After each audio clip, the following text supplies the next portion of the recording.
자, 안녕하십니까. 수능 국어 강사 이대건입니다. 교과서 개념학습 3강 15페이지 해산바가지 보도록 하겠습니다. 일단 혹시 이 소설이잖아요. 안 읽으셨으면 이거 잠깐 멈추고 다 읽고 오세요. 읽고 뒤에 문제까지 풀고 오셔야 돼요. 저는 정리만 하는 거니까 읽고 풀고 오셔야 됩니다. 자, 읽고 풀고 왔죠? 들어가서 볼게요. 이 녀석의 주제 해산바가지 박한선 선생님 거예요. 너무나도 유명하신 분이죠. 이 녀석의 주제는 크게 세 파트로 볼 수 있어요. 일단은 생명 존중 사상. 모든 생명은 동등하게 존중해야 돼. 그러면서 이제 자연스럽게 가는 게 이때 당시 예전에는 남아선호 사상이 있었거든요. 뭐 지금은 거의 없죠 이거. 남아소송 사상을 이거에 비해서 생명존중 사상과 조인해서 이걸 비판하는 거예요. 그러니까 뭐 남자든 여자든 동일한 생명이지 않냐. 그리고 세 번째는 노인 공경 및 노인 뭐 경시하는 것들을 하지 말자. 약간 이런 느낌, 이런 게 좀 조인 돼 있는 거라고 보시면 되고요. 해산바가지가 굉장히 중요하죠. 해산바가지가 상징하는 것이 바로 생명존중 사상이자 갈등 해소의 매개가 되는 거죠. 해산바가지라는 거는 우리 뭐 무속신앙 같은 것 중에 하나인데 박이 있어요. 그 박, 가장 예쁜 박을 따서 아이가 출산을 하면 그 박을 잘 따서 이제 말린 다음에 거기다 쌀을 이렇게 씻어서 하나는 이제 산모 미역국이랑 밥을 해주고 또 쌀을 이렇게 지어가지고 제사를 삼신할매께 이제 드렸다고 하는 걸로 알고 있거든요. 그래서 무속신앙과 관련돼 있는 어떤 그런 작품이에요. 이렇게 바가지에다가 이제 밥을 해가지고 이제 바치는. 그분의 망가진 부분이 육신보다 정신이었다는 걸 알아차린 건 그 후였다. 그러니까 지금 그분 여기서 이제 그분은 누구냐면은 자기 시어머니가 되는 거고. 다 읽었죠? 망가진 부분이 육신보다 정신이었다는 건 일단 나이가 굉장히 많이 되셨어요. 늙으셨음에도 불구하고 늙었는데 정신이었다는 건 치매가 왔다라는 건 그 후였다. 그러니까 이게 과거로 돌아가서 어쨌든 쓰는 거죠. 왜냐면 다 알고 나서 쓰는 거니까. 우리라고 그러면 1인칭 시점인 거고요. 너와 나, 할머니와 나를 얘기하는 거니까 우리 안에 내가 있잖아요.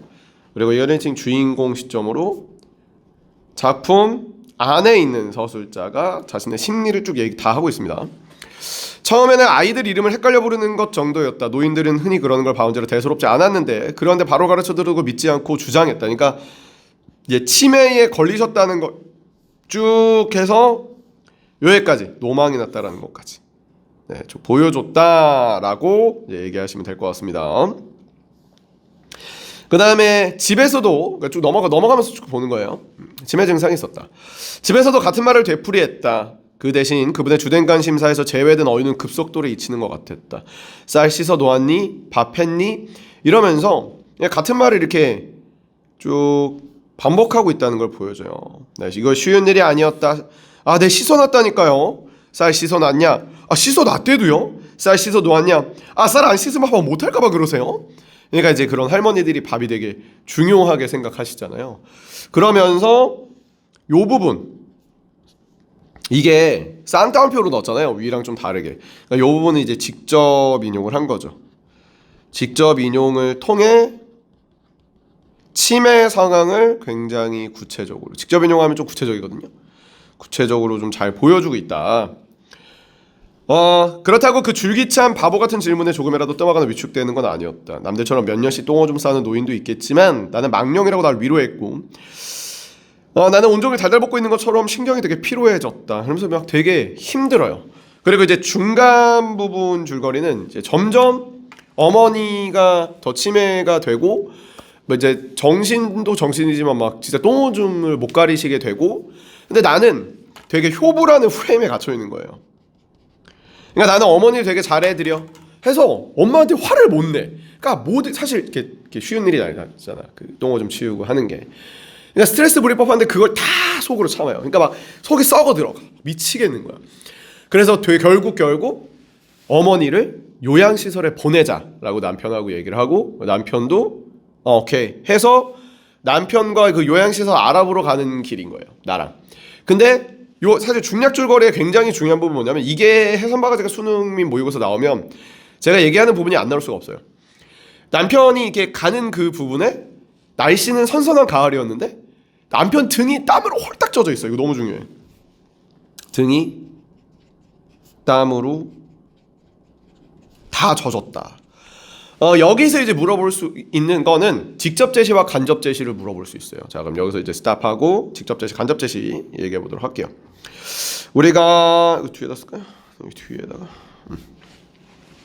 A하고 B로 나눠져 있는데 이게 지금 그거 묻는 거거든. 자, 직접 제시와 간접 제시가 있어요. 직접 제시는 직접 말하기 때문에 말하기라고 하고요. 요약적 제시라고 하고요. 분석적 제시라고 하고 되게 압축해서 얘기를 해요. 시간을 보통 요약해요. 성격을 분석하거나. 간접 제시는 보여주기라고 하고요.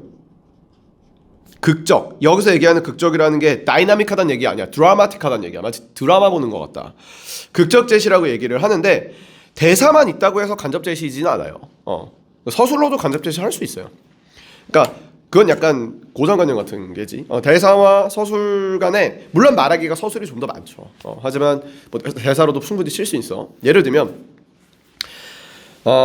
대건이가 일요일 아침 9시에 카페에 갔다. 일요일 아침 9시에 카페에 가자. 대건이는 커피를 한 잔 시켰다. 여기 아이스 아메리카노 주세요. 커피를 시키고 5분 정도 있자 커피가 나왔고 그리고 대건이는 빨대로 쪽쪽 빨대로 커피를 빨아먹었다. 그리고 한 10분 정도 지나자 문을 열고 한 여자가 들어왔다. 트와이스 사나였다. 사나가 대건이에게 손을 흔들며 얘기했다. 오빠. 하지만 대건이는 웬일인지 받아주지 않았다. 사나가 대건이한테 와서 오빠 무슨 일이야? 일요일 아침 9시에 라고 반갑게 말을 건넸다. 하지만 대건이는 여전히 받아주지 않았다. 대건이는 오른손에 있던 커다란 가방을 사나에게 줬다. 이거 다시 가져가. 사나는 그 가방을 보자 눈이 휘둥그레졌다. 그 안에는 사나가 지금까지 대건이에게 줬던 선물들이 있기 때문이었다. 대건이가 그제서야 입을 열었다. 사나야, 우리 헤어져. 짝! 어때? 드라마 보는 거잖아. 이게 보여주기야. 이게 보여주기고 드라마틱하고 그래서 간접 제시인 보여주기는 리얼 타임으로 이루어져 있어요. 대부분. 여기 있는 B처럼. 뭐 남편 등에 땀이 막 났다. 그러니까 땀이 났다고 써 있는 거지 심리를 얘기하진 않았어. 뭐 여기 B 부분도 보면 라면 끓여달랄까? 당신 시장하시오? 아니 술 안주하게. 그러니까 술을 먹으라고 하는 게 제 남편이 마음이 졸라 무겁다는 거야. 배고프지 않은데 술 안주하라 그러잖아. 그러니까 남편도 그렇고 나도 그렇고 너무 막 마음이 안 좋은 거야. 왜냐면 어머니를 노양시설에 물론 뭐 그 노양 어떤 시설을 비하는 건 아니지만 자기가 돌보지 않았잖아. 막 핑계처럼 밀어냈단 말이야. 안주는 뭐 좀 그러니까 막 난리가 아닌 거지. 막 마음이 안 좋은 거지. 그러니까 이게 간접 제시이자 보여주는 거고 직접 제시하면 시간을 요약하면 돼요.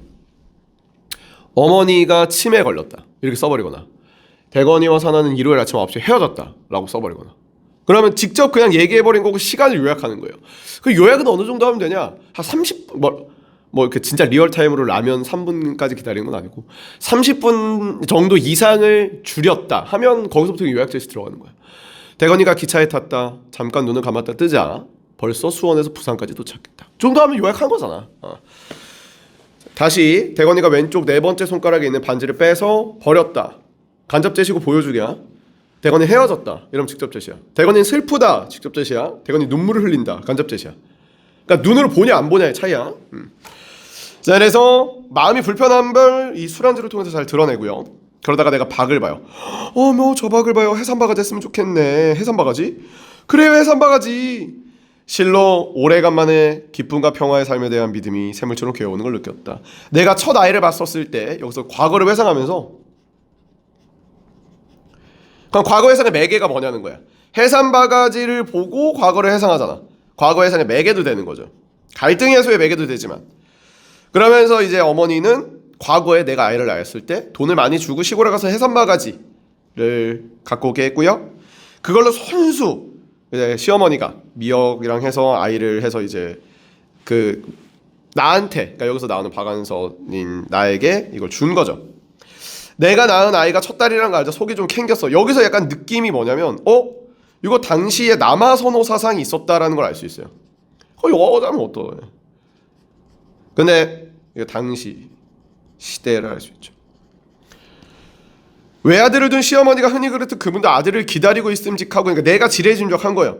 하지만 섭섭한 티가 전혀 없었어요. 그러니까 어머니는 어떤 사람이냐면 모든 생명은 다 소중하다, 다 평등하다라는 생각을 갖고 있던 사람이죠. 그리고 해산바가지로 나에게 맛있는 밥을 해주셨어요. 근데 두 번째 내가 낳았을 때도 딸이었고요, 세 번째도 딸이었고요, 네 번째도 딸이었는데 나는 막 엄청 울었고, 의사나 간호사들까지 날 동정했어요. 딸만 넷을 낳은 거예요, 당시 시대 상황에서. 하지만 여전히 그는 그 딸을 너무 너무 반겼고 경건하고, 그 다음에 만약에 내가 다섯째로 아들을 낳았을 때도 그냥 똑같았다. 나 여전히 생명은 동일했고 남아선호사상 따위는 없었고 모두가 존중했다. 거기서 내가 이제 뭐를 깨달았냐면, 우리 어머니가 나한테 이렇게 해주셨지. 생명은 다 소중한 거지. 어머니가 지금 어린아이처럼 그렇게 치매에 걸렸었지만 내가 이 어머니를 보내면 안 되겠구나 하고 갈등이 여기서 확 해소가 되는 거야. 그래서 나는 남편의 맨 마지막이야, 막걸리병을 비우기도 전에 길을 재촉해 돌아가 버렸어. 더 이상 노인 보양 복지시설에 가지 않아 하고, 요거에 이제 중략 줄거리 있는 부분이니까 여기 이제 요거 묶어서 나와야 돼. 남편도 땀을 흘리지 않아.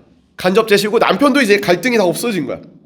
나도 시어머니를 그 후에 3년 더 살고 돌아가셨지만 힘들다는 얘기는 아니었고, 그리고 나는 효부인적 위선도 떨지 않았어. 그러니까 예전에는 막 목욕시키면서 막 스트레스 막 받아야 했는데 지금 막 짜증도 부리고, 아유 어머니 그냥 바지 입으세요 막 이렇게 하면서 스트레스도 어느 정도 그냥 표출하고, 숨기지 않고 효부인 척 안 하고, 그러면서 잘 보내드렸고, 네, 그러면서 이제 이야기가 마무리됐다. 생명은 다 동일한 그런 노인 그런 사상도 좀 들어가 있는 그런 이런저런 이야기가 있는 그 박완서의 해산바가지였다고 봅니다. 네, 소재의 상징성이 당연히 너무 중요하다고 보이는 거고요. 직접 제시하고 간접 제시를 문제에서 물어보고 있기 때문에 다시 한번 개념 잘 정리하셨으면 좋겠습니다. 자, 여기까지 3강 마무리하겠습니다.